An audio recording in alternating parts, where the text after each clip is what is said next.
Every year in the NFL, it's a new team. As far as goals go, we have one. Putting a f***ing ring on our finger. Welcome to the Buccaneers Observer Podcast. This is Ralph Phillips. I'm Molly Bay. Today is August 29th, 2022. 13 days to kick off. What? Mike Evans' number, 13 days. Yay. That's right around the corner, man. Less than 2 weeks. This time in 2 weeks, we are going to be celebrating our win against the Dallas Cowboys on Sunday Night Football. Yes. We're going to be ecstatic. It's going to be awesome. And we will be in our new house, too. Yeah. Yay. Exciting stuff. Got a good show for you today. We are going to talk about the preseason week 3 game against the Colts, what we saw, what we liked, what we didn't like. Got some news for you. Bucs news. Got cuts going on right now, actually. So we'll keep you updated as that comes in. We got some news around the league. All that good stuff. So stay tuned. But the first thing I want to get to, no facts and checks and follow-up. We were absolutely perfect last week. Or last podcast. Tom Brady voted number 1 in the NFL top 100. That was a shocker to me. Ralph and I were sitting there, and we were watching YouTube. We don't have cable, which, you know how someone doesn't have cable? That's how you know. They tell you. So anyway, we're watching YouTube, and the NFL, the top 10 keeps popping up, and they keep popping up like every 10 minutes, the short clips for each number. And we saw, number 6 is up. And we're like, okay, so that means 5 through 1 is coming. And Ralph did his predictions for I got the top six. Yeah, top 6. And where did you predict Tom Brady? I think 3rd. I think I had Aaron Rodgers or Aaron Donald. Oh, was it 5th? Yeah. I think I might have said 5th. Yeah. But then as they kept doing the releases, I was like, they haven't done Tom Brady yet. And as soon as they got to 3, I was like, oh my gosh, he's going to be number 1. So, what? Yeah, when they did Aaron Donald 2nd, I was like, oh my gosh. But then I was like, ever the pessimist. I'm like, what if he doesn't make the list? And Ralph just kind of side-eyed me. He had to have. I figured they would put him in at 5th. And you kind of got the impression when they interviewed all the guys, everybody was like, yeah, we're voting him number 1 just because he's got the determination to win. He's old. Yeah, I felt like that was the number 1 reason. He's so old. Yeah, they're just amazed that this guy's doing this at his age. But, I think, while that is a great accomplishment, no doubt about it, everybody doesn't give him the credit for how good of an actual quarterback he is. Mm-hmm. He's got fantastic elite level pocket presence. He gets the ball out quick. He's very decisive, and he's extremely, extremely accurate. But those things are not considered skills in the NFL anymore. The running back or the running quarterbacks is the whole trend, which I think it's silly, but it's just me. Yeah, you get guys like Tom Brady who are, field generals and they're masters in the pocket. They're going to take your team far. You get these running quarterbacks. They're exciting, yeah, but chances are pretty good they ain't going to be around long. Mm-mm. You ain't going to see a 45-year-old running quarterback. That's for dang sure. Normally you get about 3 years out of them, and then they're just all beat up and decrepit. Yeah, and then you might get a few more years with them on the bench. As your number 2 or 3. Yeah. But kind of like Cam Newton. Mm-hmm. Yeah. I mean, you can go down the list. Yeah. And you just see them. And a lot of them don't even make it past a year or 2. Mm-mm. That first big injury, it's like RG3. Yeah. Yes. So that was surprising, but I ain't mad. I tell you what I am mad about. Ralph is fired up. Mike Evans at 53. You got to be joking me. See that, and almost all of our guys were in the lower 50. Mm-hmm. Like they had Shaq Barrett. What was he at? He was way down there. 86, I want to say. He was in the 80s. That's ridiculous. They had Tristan Wirfs ahead of Shaq Barrett. Now, Tristan Wirfs is great, but Shaq Barrett, man, I mean, I don't know. It's just weird to me. A lot of it, these are done by players, and a lot of it is they go kind of with highlights and media and stuff like this. I mean, these guys, they watch a lot of film, I would imagine, but mainly with who they're going to be playing against. And that's why I think that these votes should be, you can only vote for or against people that you've played against. That only makes sense to me, because how can I say that Shaq Barrett's, not a top 100 guy if I've never played against him? I don't know. He was 86. Just confirming. That's ridiculous. But Mike Evans at 53? No way. And then we had in the top 50, wasn't it just Tom and Tristan Wirfs at 41? Yeah, that's silly. Silliness right there. So we did have 6 guys on the list. And Levante David didn't even make it. I know. That's outrageous to It's me. outrageous. I don't, whatever. We're biased, but still. Our whole team should have been on there. We should have had 22. Heck, 53. Screw Not it. biased at all. 53 of the top 50. Of the top 53. You pointed this out, and I found it odd that it's like if players had gone to new teams in free agency, they were listing them as being in the new team, even though this was from last year. So like Devontae Adams, they put him in a Raiders jersey. Yeah. You're like, yeah, but he did all that with Green Bay. Yeah, I found that very strange. I don't know. A little disrespectful. A little disrespectful. I thought, to the team. Yes. All right, so we had our last preseason game 3 against the Colts at Indianapolis, Saturday night at 7:20. Got a shellacking. It was 27-3 was the final score. I don't recall having a preseason this bad, like, ever. We went 0-3. I know. Now it was like they were not even trying. They didn't even care about winning, which I get. It's the preseason. Just the lack of effort, though, was kind of not a good omen, I feel like. Since Tom Brady's been here, we've only won one preseason game.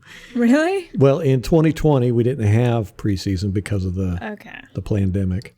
And then last year we went 1-2, and this year we've gone 0-3. But of course, Tom Brady didn't play, but in one series in this whole preseason. Gosh, that one series though was unbelievable. Oh, I mean, yeah. Both it was offense and defense. Yeah, it was just night and day. Yeah, and you got to figure we were going against the Colts' number 1 offense and number 1 defense, and except for Jonathan Taylor, he didn't play. But I mean, we were blowing through their offensive line, and those guys are good. So bad. Yeah, I know. Our defense looked really good. I was really impressed with that. What is up with Matt Ryan and that running?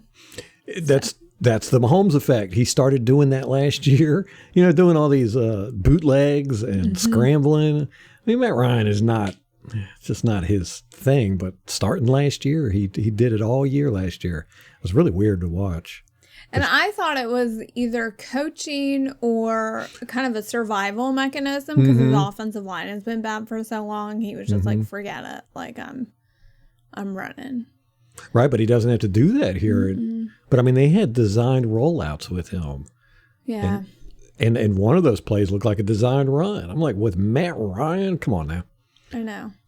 And especially a quarterback his age, not that he's old, but like, do you want a 38-year-old quarterback or however old he is? I know, running taking around hits like that?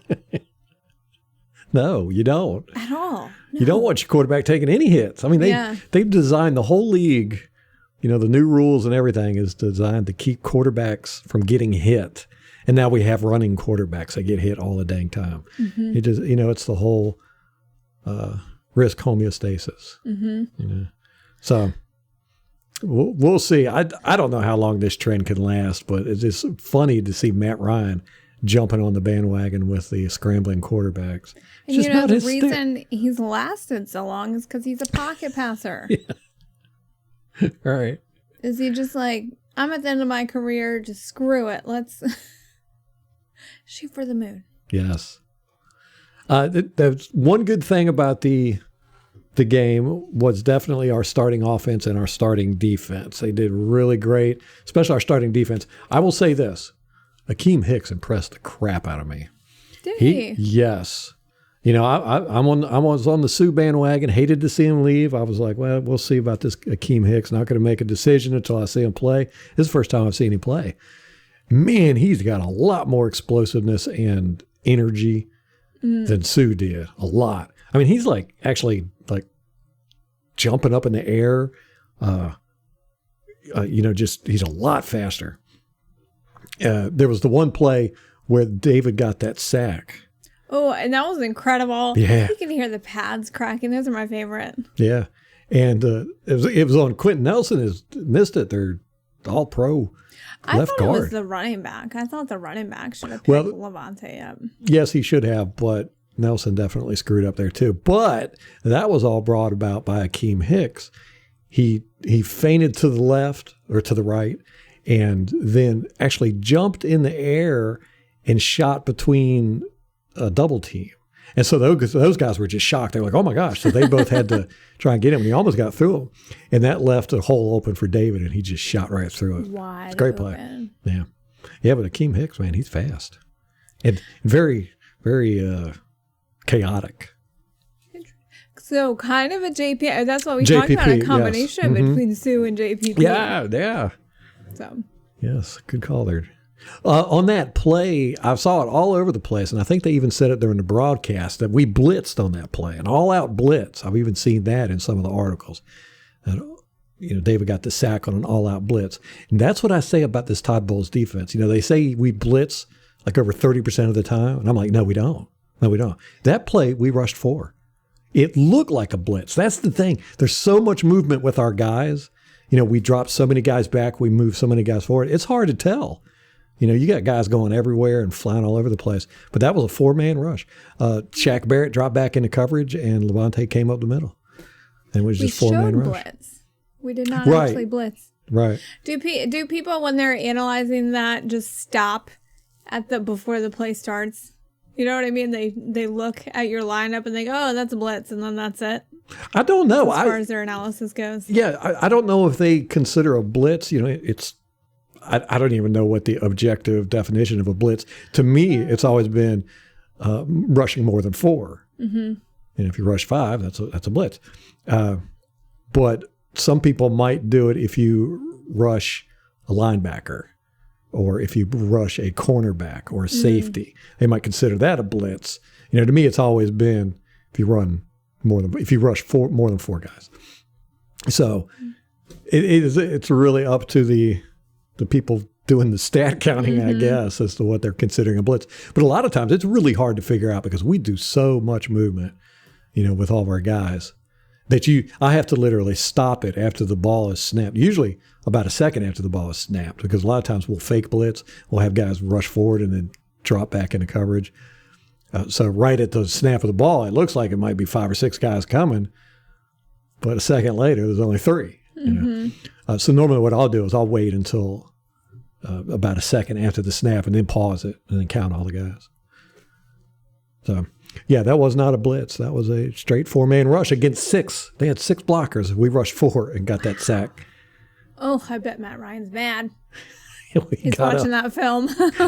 he got up off the ground. His shoulder pads were all crooked. His helmet was crooked. And he immediately went and looked at his wrist guard thing.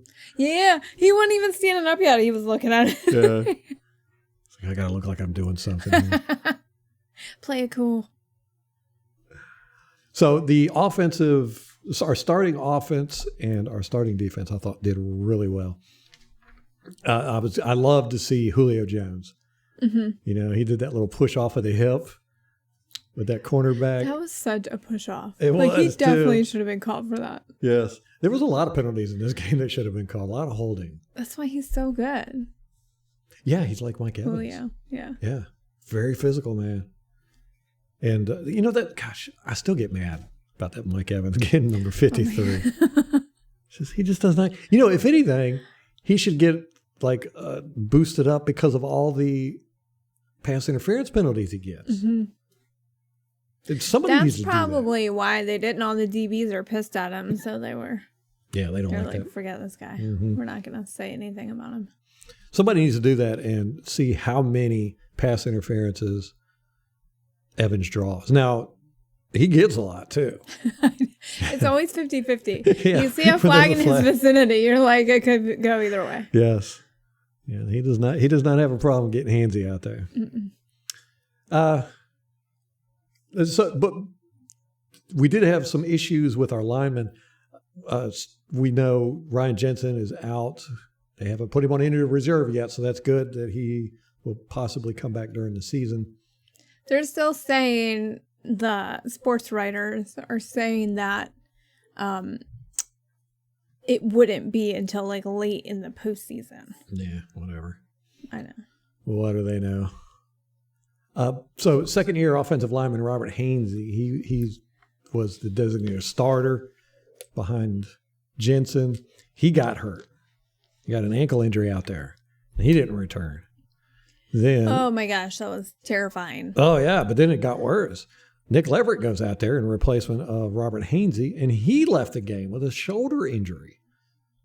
So then we were left with third-year player John Molchin as our starting center. Now, we haven't got any more information. I haven't checked here in the past hour or so on Nick Leverett and Robert Hainsey. Oh, I have something from Leverett yesterday.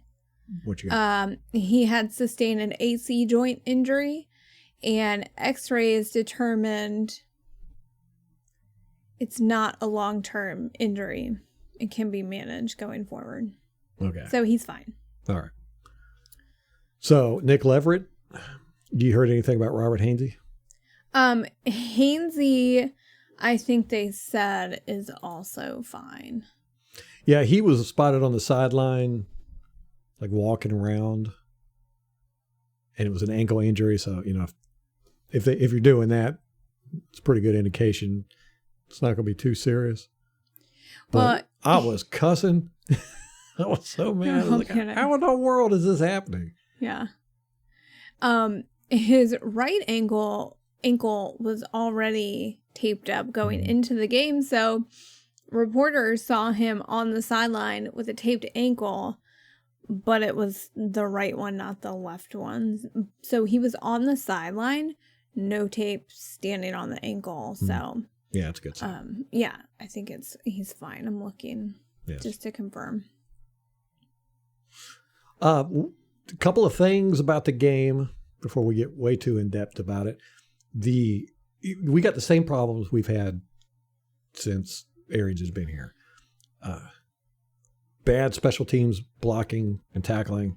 It is so bad. Special teams is, I would say, worse than last year. Yes, I would say that too. Which last year they improved a little bit. Nothing spectacular. But this year it seems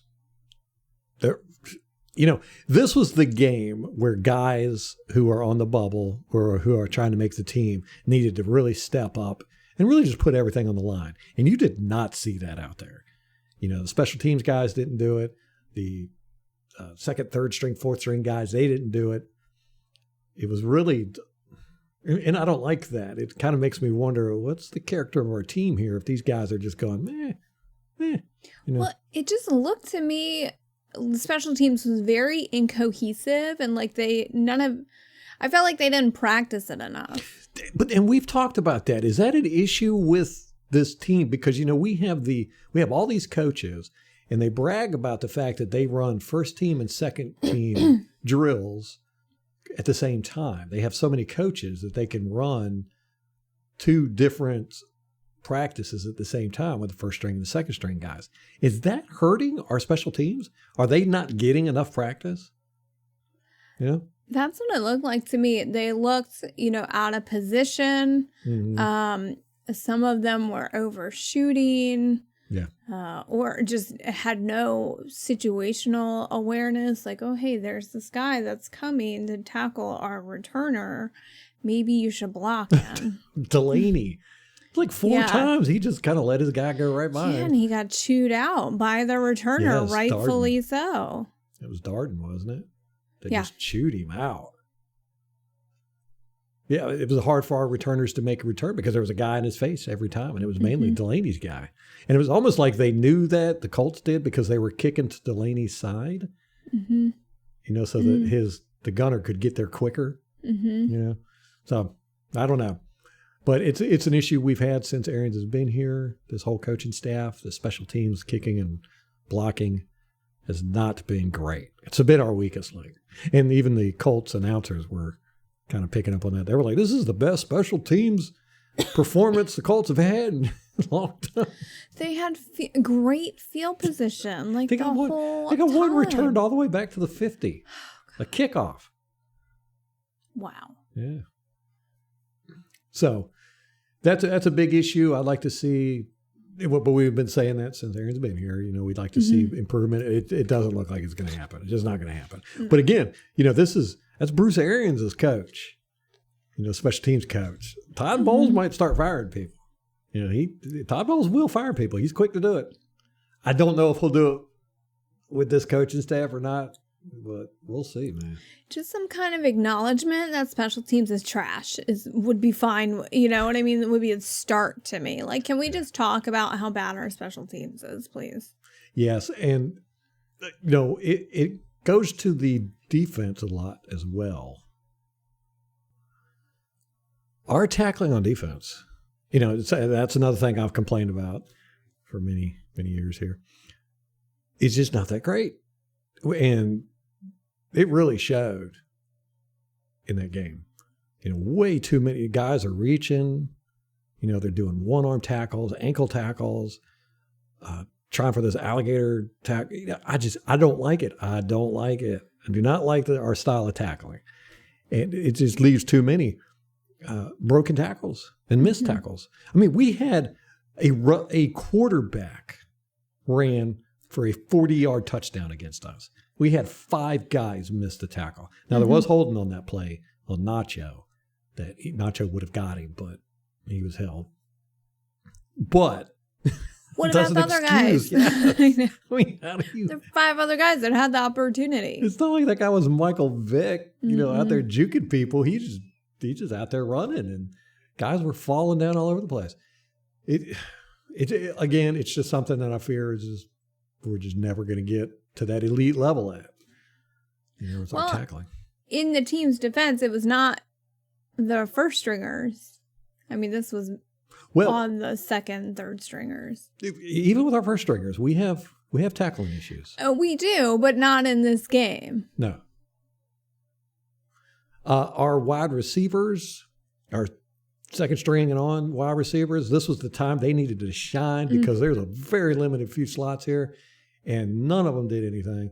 Johnson, he caught a ball, but he also dropped a ball as well. We had ball drop issues too. We had Cotton dropped one, Otten, he dropped one. Johnson dropped one. Scotty Miller dropped one. He dropped more than one, and one was like right off his hands. Yeah. Hit him like, right. Bro, right you gotta have a game. You were trying to make a roster. And they talked about this before the game, that he needed to step up because he's on the bubble. And they interviewed him, and he said, yes, I realize I've got to have a good game tonight. And he goes out there and did nothing. Actually, less than nothing, I would say. Which sucks. I like Scotty Miller. I don't think he's going to make the team.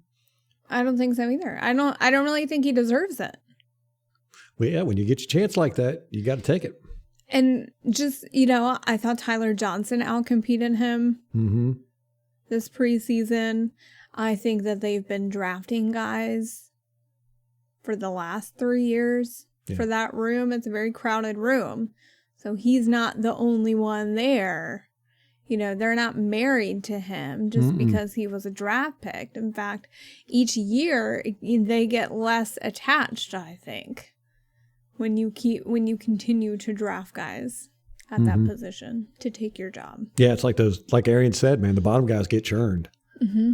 You know, if you're not a stable starter, you better perform every time you're out there. And we keep upgrading in free agency. I mean, we brought in Russell Gage and Julio Jones this offseason. Yep. You know, at the end of last year, we had lost Antonio Brown, Chris Godwin. His injury situation was uncertain, so that would have been prime time for Scotty to show up and, you know, secure a place higher up on the roster. Yes. So, but obviously they didn't think he was capable of that, or else they wouldn't have gone into free agency and gotten guys like the caliber that they did. Yes. Speaking of Johnson, you know, he dropped the ball, second play of the game. Leonard Fournette got the first play, 13 yards, bam, just like that. He actually only ran the ball twice, I think, for 13 yards. Mm-hmm. So he got. And then the second play, Johnson, right off his hands, boom. And then on that drive, we were 4th and 3, and we went for it on the Colts 49. And Johnson caught the ball for a first down. So, you know, he kind of made up for it. Mm-hmm. I like him. He seems to really, he's been the only one to stand out. I agree. In this preseason. I agree. As far as the second stringers are concerned. The Colts, they started all their defensive starters except for Kwity Paye. They had his backup in. On offense, they had all their offense except for center Ryan Kelly. They had the right guard Pinter replaced Kelly at center, and then the backup right guard was Fries. He played right guard. So it was basically the starting offense, and our defense shut them down. I mean, also, they didn't have Jonathan Taylor, which he did torches last year. Yeah. So. But I think they ended up, on the first 2 drives, they had like 6 yards total. I think it was like 3. Yeah. It was not great. Well, the first drive, they ended at 4th and 10, but they had a big loss. I can't remember if it was a sack or from penalty. But they made up that yardage, but still ended the drive at 4th and 10. Mm-hmm. And then the second one, I think they punted. It was like 4th and 7. Mm-hmm. Let me see. Blaine Gabbert came in at about 7:30 in the first quarter. First play, number 60, Leverett got beat for a TFL. Now, our second string offensive line, not too impressed. Gedeke. Yeah.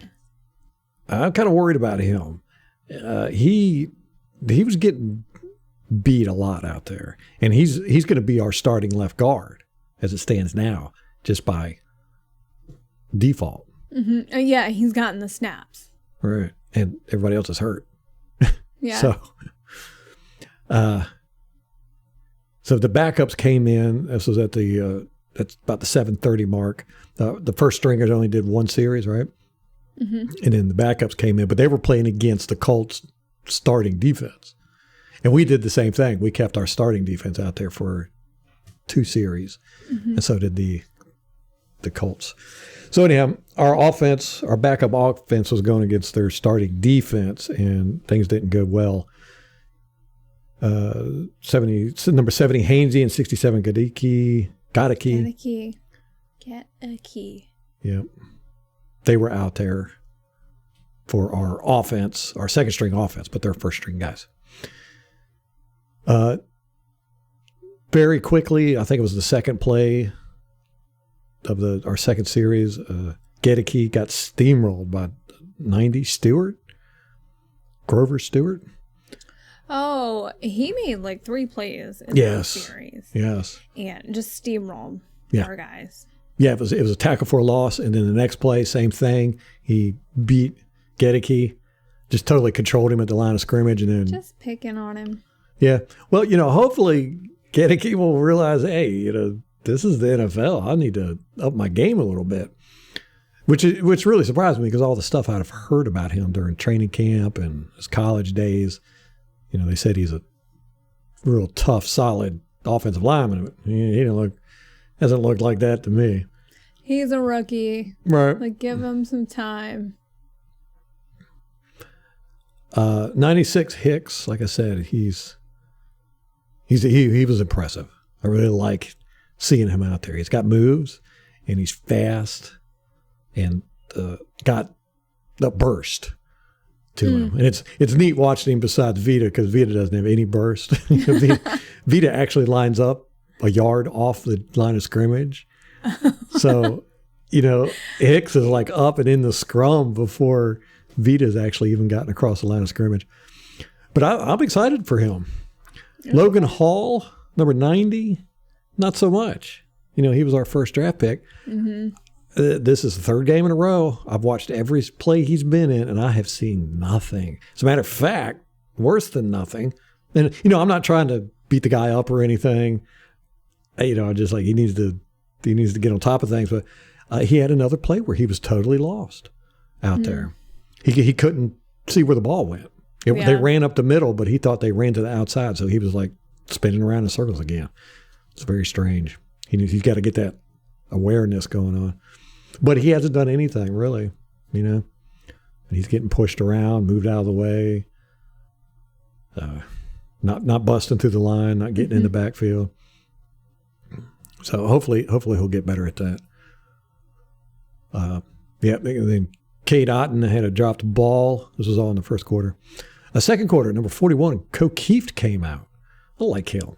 He's a blocker, man. That's what they got him for. He's just out there blocking. They use him like a fullback. He's big. He's huge. To me, he looks like an offensive lineman. Now, granted, I think I'm basing this off of him at a press conference where they all look big at press conferences. So, I don't know. I think they lined him up as a fullback a couple times, but they've definitely using him as a blocker. I don't see him catching the ball a whole lot. But he's a pretty good blocker, man. I mean, he's out there getting up in the mix with things. He's not getting thrown around. Let's put it that way.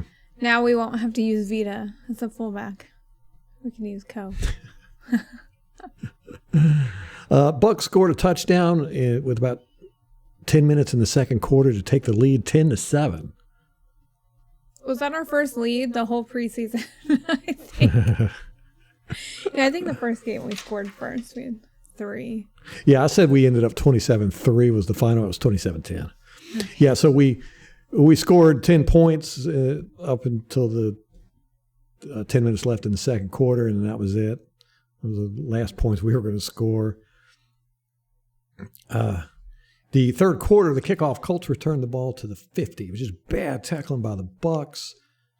Guys they looked lost, and when they were diving, a few of them tackled each other. Yeah, that happens quite a bit. The Keystone Cops can't get out of their way. And then one play later, number 4, their backup quarterback ran 45 yards for a touchdown. That was just horrible tackling, horrible tackling. The guys actually fell down before they even got to him. Mm-hmm. And then number 49, Stewart, on the next drive, they were in the red zone, or getting close, and Stewart had 2 good tackles that he basically stopped them from getting a first down and scoring a touchdown. So glad to see that. He was on special teams a bit, not as much as he normally is. I think I can't see all the special teams because I don't have all 22, but he's not doing anything. Last year he was just everywhere on special teams, flying down there with that hair, just making a ruckus. But this preseason, I haven't seen him do anything on special teams. He might just be saving it for the regular season. He might be, and he's a second string linebacker now. Mm-hmm. So, in this preseason game, he was the 5th linebacker out there. They didn't put him in until late in the game. That Fatakowski. 53. Yeah. I would suspect, my guess would be that he's solidly a 2. And so they didn't really feel like they needed him out there to judge You think so? Yeah, I think his roster spot's safe. And so I think those other guys, they really wanted to see a lot out of to see who would get that last roster spot. Because how much was KJ Britt out there? I suspect it was. Yeah. Oh, he was. Yeah. I think. He was he was out there during the first half quite a bit. Okay. Normally, Britt and Stewart play together, but I do not think they did in this game. Yeah, my guess would be they pretty solidly think that Stewart is a lock, not just for the linebacker, but also because of special teams. He was so good on special teams last year, so that would be my guess. Yeah, Britt had 35 snaps, so he played 53% of the defense. But for Tukasi, he played 54 snaps, so he was out there 82%. He was actually the most snaps for a defensive player by far. And Stewart got boom. He's on here somewhere. I do not see him listed.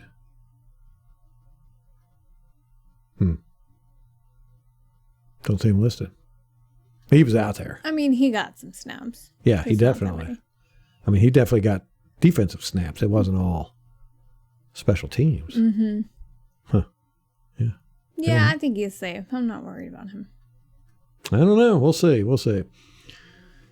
So, he kind of saved a touchdown anyhow. They ended up kicking a field goal.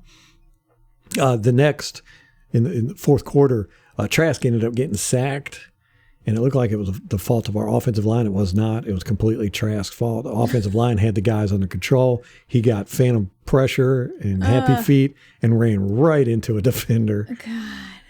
And that is so annoying. Yeah, Trask, don't have a whole lot to say. Yeah, he's all right, but he does get happy feet out there. Jameis Winston. Little Jameis Winston-y. Yeah. So, if he could do like Brady does, where it's like, if I feel pressure, I'm just going to throw the damn ball, then he'd be fine. Right. With this, I feel pressure, so I'm going to run. 9 times out of 10, you're going to get sacked because you're going to run right into a defender or close enough to one where they can reach out and grab you. Or he doesn't feel the pressure, and then he does his long-ass wind-up and gets his hand hit, and the ball comes out. Yeah. Number 46, Anthony, he got a sack. It's one of our newer guys. We cut him today. We did? We did. I got the whole list. Yeah. Really, it's just Greg Allman's Twitter feed. We're just going to go through there. Thanks, Greg. And then number 65 with 6 minutes left, which we basically started running the ball. We let Laird. Yeah, I liked him. I did too. He's new. Yeah, I mean, he's probably not going to make it. You don't think Maybe so? A practice squad guy. Yeah, it sucks. Like, I would take him over Vaughn, honestly, but I don't. Yeah. I like Vaughn a lot better than... You do? Yeah. I like Vaughn. I have not been impressed with Vaughn whatsoever. Really? Yeah. He had our highest... He had 10 rushes for 54 yards at a 5.4 yards per carry average. Laird... That can't be right. They got him with 1 attempt. No. Yeah, the game book's all messed up. Yeah, he ran the ball quite a bit. They stopped counting after like the third quarter. Because nobody ever looks at these things, I guess. But it seemed like halfway through the third quarter, we were just like, let's just get this game over with. So we just kept running the ball. Every now and then we'd try to get a first down. But it seemed like the players and the coaches and everybody was just like, we're done. We've seen enough. But the right tackle, the rookie Dylan Cook, he totally whiffed on a block with 6 minutes left, and the guy got a tackle for a loss. I mean, just totally missed him. So our offensive line needs to step up a little bit. Man, and that's the thing is Second, third they've string been guys. building this offensive line for 3 years since BA got here. I mean, they've been accumulating guys smartly because look at where we are. I know. And it's kind of like with our wide receiver core last year. Like last year we were like, oh, we have wide receivers for days. And then you get 2 and 3 injuries, to the 3 top guys. And then we're, Yep. we're desperate. The year before that, we did the same thing with linebackers. Remember, we were like, man, our linebacker room is stacked. The next thing you know, we're out there, our second, third string linebackers are playing because of injuries. Yeah. So it seems like offensive linemen, they got the injury bug this year. And thank God that they've been stacking these guys and trying to develop them. So we have someone who's serviceable. That's one thing you can say is that we have been able to place guys in when there's an injury. We saw Josh Wells out there last night. He's playing with the third string guys. It's always scary to see him out there. I do panic a little. Yeah. But they've been developing guys, and it hasn't been an emergency or a catastrophe where we had to go out and scramble to get a free agent or something. Yeah. So, we'll see. The center of our offensive line is going to be a little scary to start the season off with, but I think we'll be all right. Brady will get the ball out. It's just he's hard to sack. Yeah. Kicker Jose Baralos. How do you spell that? Baralos. Jose Baralos. Baralos. Borregales. Borregales. He missed a 52-yard field goal. Now, after missing the preseason game week 1 winner, I think he's gone. The suck up is just, we know what we got with him. Borregales has not shown enough to supplant suck up. No, but he'll get picked up somewhere else. He'll be fine. Yeah, so, I'm not happy with this whole preseason, to be honest with you. It was exciting week 1, with the wide receivers. That was fun. But other than that, it's just been, I'm not. But it is preseason. So, they're out there trying. The coaches are trying new stuff. They're trying new players out. It was very, very encouraging to see our first string offense and defense out there just kill it. Yeah. You got to remember, though, this draft class and these young guys, they're the first COVID crop. That's right. And we talked about this 2 years yeah. ago. We said, what are we going to get these guys when they come out of college? Yeah. Who didn't get to play as much. And, there's, they don't have the same bonding because these guys weren't able to hang out with each other. That's a big thing with sports, is the bonding between the guys. So, yeah, good point. Good point, Molly. I like that. I'd be curious what the rest of the league looks like. They're second and third, 4th string guys. They're young guys. We didn't watch a lot of preseason games this year. We've been kind of busy, but if you look at the injury reports, they're about the same as ours, everybody. So yeah, there's been some catastrophic injuries. Yeah, there's always going to be a couple teams that just get slaughtered, and then a couple teams, the Falcons and the Saints. Neither one of them have had any major injuries. Which you're like, what the? Come on now. Is Michael Thomas ready? Yeah. He hasn't caught a touchdown since 2019. How crazy is that? Couldn't happen to a better person. All right, moving on. The Bucs have signed offensive linebacker Gennard Avery. I do not recall seeing him play. Yeah, I didn't either. That happened before this game. Yeah, I didn't see him either. Yeah. Who do we have on the cut list? All right, let's go through it. Rookie corner Kyler Mcmichael was waived.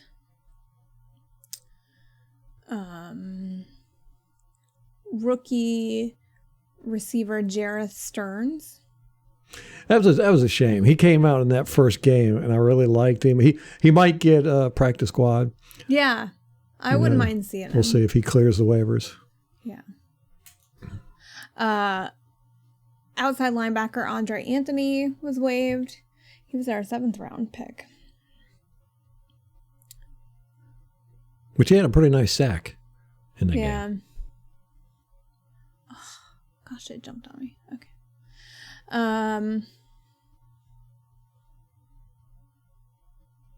Okay, that's it so far. That's it? Yeah. Well, I knew one of those.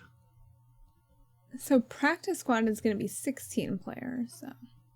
Yeah, they increased the practice squad again, or it's the same as it was last year because of all the stuff that was going on. Mm. So, yeah, okay. So that was it. Kyler Mcmichael, Jareth Stearns, and Andre Anthony. Mm-hmm. How many more we got to get down to? We got to get down to quite a bit. Yeah. We're getting down to 53 from 80. Yeah. Right? Yes. So let me see. I think the deadline's the 31st. Oh, okay. So we got a couple more days. 30th. So that's tomorrow. Yeah. And then practice squad. So waivers are over on the 31st, and then we can fill the practice squad. We got rid of Cyril Grayson the other day, too. That surprised me. I don't know what's going on there. Didn't he get an injury designation? Yeah, so we waived him with an injury designation. He went through waivers. He did not get picked up, so then we can give him an injury settlement, I think, and then put him on the practice squad. I think that's how that works. Well, we got a lot of guys we're going to have on the practice squad, I think. Mm-hmm. I mean, we're definitely going to have all of it filled up, but I think a lot of guys that we want to keep, we're going to be able to keep on the practice squad. And, that might have been a reason why they didn't do a lot with some of these guys in this last game, because they didn't want other teams to see them and go, hey, we're going to pick that guy up when they cut him, like Stearns and Stewart or whatever, if he's going to get cut. So, or Scotty Miller. He'll get a... Okay, hold on. This is on Cyril Grayson. So this is J.C. Allen tweeted this. He passed through waivers and reverted back to the team's injured reserve list, and then he'll get an injury settlement, which would make him a free agent. Okay. That's a shame. Strong safety Andrew Adams was released by the Giants. AAA. Had 3 interceptions on, was it Cam Newton or Matt Ryan? I think it was Cam Newton. Neither. It was on Aaron Rodgers. Oh, okay. Right? No. Yeah. No, I think it was Cam Newton. I think you're right. Mike Edwards had all the interceptions on Aaron Rodgers. Speaking of the Panthers, their kicker, Zane Gonzalez, is out until week 5. He suffered a groin injury while kicking on the sideline during week 3 preseason game. So they ended up having their punter doing the kicks. Wow. They don't have a backup kicker. Bummer. Also, Sam Darnold, their quarterback, he's out with an ankle injury. He's going to be out for at least week 1. And then their quarterback, we had talked about this, Matt Corral, was put on injured reserve for a foot injury on August 12th. So the Panthers are thin at quarterback. All they've got basically is, what's his face? Baker Mayfield. So they're really scrambling. I guess, I don't know. The way they've been acting, they're going to be like, yeah, we'll go in with just Baker Mayfield. We're good. Fine. We're fine. That team is going to be a dumpster fire. Oh my gosh. Let me see. They got Baker and PJ Walker. That's all they got on their roster right now. Wow. Yeah. The Saints, their first round offensive tackle, Trevor Penning, has a bad case of turf toe. Oh. So that could be career ending. I know. He'll be off the field for some time and is having an MRI to assess the damage. But apparently he's not a starter. That's what I was getting ready to say. He wasn't a starter. So. I don't know why you would draft an offensive tackle in the first round and then not starting. him. Weird. Well, you don't want to. I mean, you want offensive lineman is probably the most difficult position to play behind quarterback. Really? Ask Tristan Wirfs, number 41 on the top 100 list. Yeah. It's always good for those guys to be able to, sit and get mentored for a year or two, I think. Yeah, you're right. But you don't see that anymore. It's like now in the new NFL, it's like you get drafted, they expect you to play at quarterback, at offensive tackle, at cornerback. Mm-hmm. Cornerback's a hard position to play too. It normally takes a couple of years before guys get settled in. An early pick has so much more weight than a later pick. It used to be worse because the early picks were getting these $100 million, $50 million contracts and stuff without having any performance on the field yet. And teams were just getting shellacked by drafting these busts and paying them, tens of millions of dollars. It's definitely more team friendly, these contracts now. The CBA really screwed the players over on that one. But the best thing to do is have these guys sit and learn. Mm-hmm. Throwing an offensive tackle in the right away is just not a very good way to go. It can destroy their confidence, their chemistry and everything. But you can't do it anymore. You can't do that. It's like when guys draft you draft a quarterback in the first round, you're expected to start that quarterback in the first.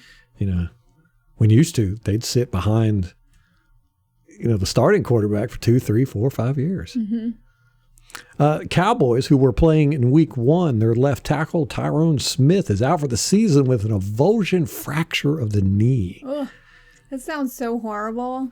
Yeah, well, he's been their starting left tackle for 10 years, and this is probably going to be career-ending for him. Ooh, that's rough. I didn't think about that. He's been injury-prone for the past few years. I think year before last, he only played in 2 games. Last year, he only played in 11, I think, and this year he's not going to play in any. So 10 years, that's a long time. So he's going to be out week 1 against us. He's out for the season, so that's a plus for us, I guess. Feel bad for him, but yeah, and that's one of their strong suits, the Dallas Cowboys, is their offensive line. Yeah. Don't know what they're going to do there. Yeah. And they had a rookie too. Let me say they had Tryon Smith and a Tyrone Smith. They got two T. Smiths on their offensive line, and I think it's the rookie. He got hurt too. Oh no! So yeah. So they're about in the same boat we are. Yeah, pretty much. Did you see that Aaron Donald thing where he playing against the Bengals in practice before their preseason game, and he took that dude's helmet off and started beating him with it? Did you see the video? I thought he was wielding 2 helmets. That's what I heard. It looked like it, didn't it? I don't know. You just saw the helmets whack, whack, whack, whack. It was like windmilling. He looked like he was trying to kill that dude. I mean, he was swinging them helmets hard. Yeah. With a lot of he's not one of the best He's not the second best player in the league for no reason. Right. Right, it's funny, but you get the Ndamukong Suh, who's considered this bad dirty guy. Right, Aaron Donald's had a whole string of crap like that happen with him. Nobody considers him dirty. They just, he's the best player in the NFL. I know. I'm just, you and I both were not one of those to couch fan over stuff like that. No. It's just like, it's football. Right. Like, what do you think happens at these joint practice? It's every single joint practice. Everyone has multiple fights break out. If you don't, there's something wrong with your team. You're too soft. I mean, the coaches have got to know to expect it. Yeah. I mean, they do. They address it. Normally do. First thing. Todd Bowles did. He gave a speech. No fighting now. No fighting. Like, they wink. Like, right. You know what I mean? They don't mean it. They know what's going to happen. But yeah, there were people calling for him to be suspended, like real games for that? Oh, yeah. And apparently the NFL has no power this time of year to suspend players. So they were trying to really? push the Rams to suspend. Like, why the hell would the Rams suspend their best player? You people are stupid. Like, shut up. Well, that's how you do things now. You get this public outrage and a mob comes and threatens your company or the house or whatever. And people are just like, okay, we'll suspend him. Right. It's the dumbest thing. Like, you people. They're not going to suspend him. Good Lord. No, they'd be idiots to suspend him. Good Lord. Oh, man. Yeah, so Atlanta and the Saints have both haven't had any major injuries to any of their starters this preseason. So the Panthers, they've had some serious injuries. Sam Darnold, Matt Corral, whoever it was I just talked about. Oh, their kicker, Gonzalez. We've had some major injuries. Saints and Falcons. Maybe they're just not practicing hard. There's a chance. That's true. So we're going to save the injuries for. I think they're playing each other week 1. Atlanta. Yes.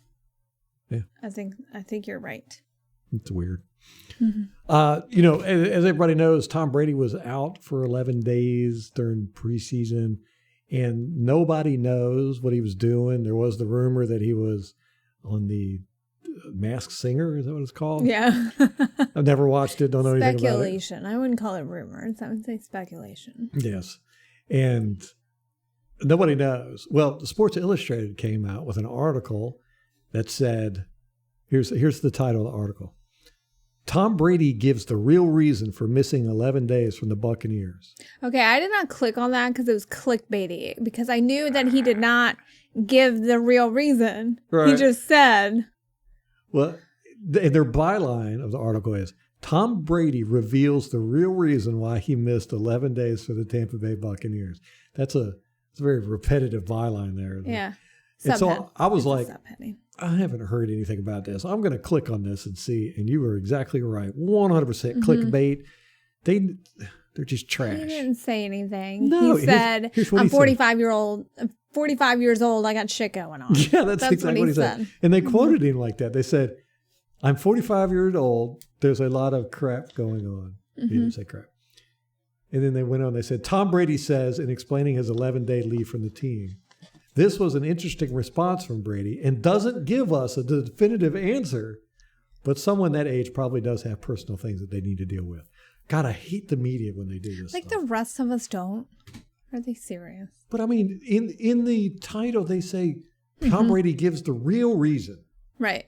And in the byline, they say Tom Brady reveals the real reason. And then in the article, they says Tom Brady doesn't give us a definitive answer. I mean, this crap should be illegal. You wasted 2 minutes of my life. You know? And I knew it, too, going into it. But it's just, that's Sports Illustrated. That's supposed to be like one of the cream of the crop. Ugh. They're all hurting for money. They got to do whatever they can do to get you to click. Yeah. And it's just, it's scammy. So, anyhow, we got Tom Brady back. Looked good in the preseason. I was very excited about Julio Jones. When I saw him out there, I was like, oh my gosh, there's Julio Jones up there. And then sure enough, he got that catch. I was like, woohoo. Yay. Yeah, excited, man. I don't know. I think he's still got it. I'm hoping. That one catch made you think he's still got it. I could just Was tell. it the catch or the push-off? The push-off and the It was catch. the push-off. Yeah. So, hey, I'm excited about that anyhow. What are you excited? You excited for the season coming up, Molly? I am. I was very encouraged seeing the first team. Like, it's been kind of discouraging watching the rest of the preseason and how not great the second, third, fourth string guys have looked. And so seeing the first string on the field being so dominant, I'm like, oh, we're fine. Yeah, we're gonna be fine. It was night and day. Extremely. Like, the second and third string didn't even look like they should have deserved to be on the same field as our first string, if I'm being honest. It's a little harsh. Yeah, now, I have seen Nassib. He looks good out there. Nacho's doing okay. Mm-hmm. Anthony Nelson, I think, is phenomenal. Connor. Mm-hmm. The guys who have been, and when I say second and third string, I really mean the new guys trying to make the roster, right. Not the guys who've been here for 3-4 years, right? That we know and love. Yeah, and the few preseason games I have watched this year, it's kind of been like that all over the league. And I think you're right. I think it is. This is the first wave of COVID players coming in, college players, and they're just not. They don't have the same oomph anyhow. Now the Jets, Jets went 3-0 in preseason this year, and it was all basically on their second string quarterback. He was out there killing it. He came in one game and they were down like 3-16, brought him back for a win. He did a win preseason week 3, last second touchdown. The stadium was going crazy like it was a real game. So the Jets are killing it in preseason. You've like switched because it always used to be the Detroit Lions. Yeah. It's Detroit's year, and now you're on to the Jets. Who's your favorite player on the Jets, Ralph? Christmas is coming up, so. You'll buy me a Jets jersey. I'm going to buy you a jersey. All right. I think we've done enough here, enough damage. We're excited to see the game. We got 13 days. We'll have a couple more podcasts out for you before then. But like I said, we got a pregnancy going on, and we are in the process of moving. So it's going to be our schedule is a little off everywhere. And we got moving kids in schools and all that good stuff. So anything else to say? That'll do it. All right, guys, that's going to wrap it up for us. Till next time. Go Bucs.